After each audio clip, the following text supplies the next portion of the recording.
Hey everybody, this is Jake from American Clicker Press. This is the manual traveling head with pinch rollers, and we're going to go over some of the maintenance items for this machine. To start off, your machine should be oiled fully. Now that's going to be done through this back spout, and there's a sight glass here that you're going to use, and that's going to tell you where the oil level is. You need to be above that sight glass. Additionally, as you operate the machine, you're going to want to keep an eye on this worm gear reducer up here, and make sure that it has gear oil also. There's a sight glass to tell you what the height of that is. Depending on what your material is and depending on how often you're using this machine, you're going to have a different maintenance schedule. If you need to, feel free to ask us and we can help ballpark what a good maintenance schedule for that will be. If you are okay with a more generic schedule, we do have recommendations based off of time, based off of hours used. There is an hour counter in the machine itself, and you can use that to track it and come up with a rough schedule if you want. Otherwise, we will give you specific recommendations depending on your material.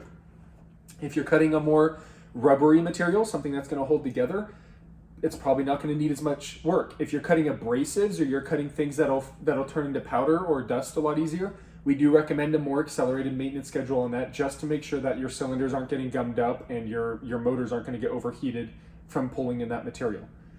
The other thing you're going to want to pay attention to is keep an eye on how smooth your pinch rollers turn, how smooth your rollers turn, how clean your head moves side to side. If you notice that it's starting to get a little bit tight or starting to bind, pay attention to how much you're lubricating. Additionally, we recommend that you check the tension of the belt, of the chain up here. This machine works by having a motor with a reducer here, and there's a chain going up in that head, and that's how it moves that head side to side. That chain is tensioned through an access plate right here on the side of the machine. You're going to take those bolts off, you're going to latch onto that access point, and you're going to turn it in order to make it tighter, to make the chain a lot more taut. Pay attention to the slack in the chain. This can be done usually by the operator looking up and seeing slack, but if you want to get a better gauge, turn off the machine, unplug the machine, then have an operator reach up and just feel it to test it. Please don't do this with it plugged in. I know there's instances where we think it's just a quick check. It's not worth the mistake to have your hand caught in there. If you need any kind of work done on the machine or any recommendations, call into our service line. We have people on call to be able to walk you through these machines. We have plenty of people on hand to be able to talk you through what maintenance items you might need. Additionally, if you're noticing issues with your press, a louder motor, the flywheel maybe has a little bit of a knock to it, the gear worm reducers and that kind of stuff are a little bit louder than normal, or maybe your pump is heating up, pay attention to those items. We recommend checking them out, once a month, depending on how often you're using it, right? If you're only using it infrequently for prototyping or testing, maybe not so often. If your press has been sitting for a while or it's around abrasives a lot, we do recommend that you take the press, unplug it, go over with an air compressor, and just blow off all the dust and dirt that could be getting into the housing of the motors and the gears. If you have any questions, again, reach out to our maintenance department. They're more than willing to help you out.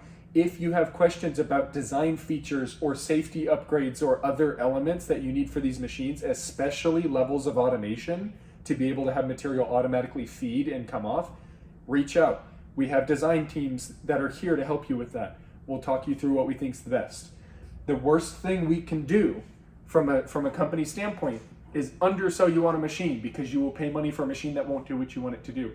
The second worst thing, and we focus on this pretty extensively, is to oversell you. There's no sense having you pay for a machine that's more capable than what you need. That goes for machines that have an incredible amount of automation, but there's a lot more of a maintenance schedule to it. We want to make sure we're getting you into a machine that does what you want to do.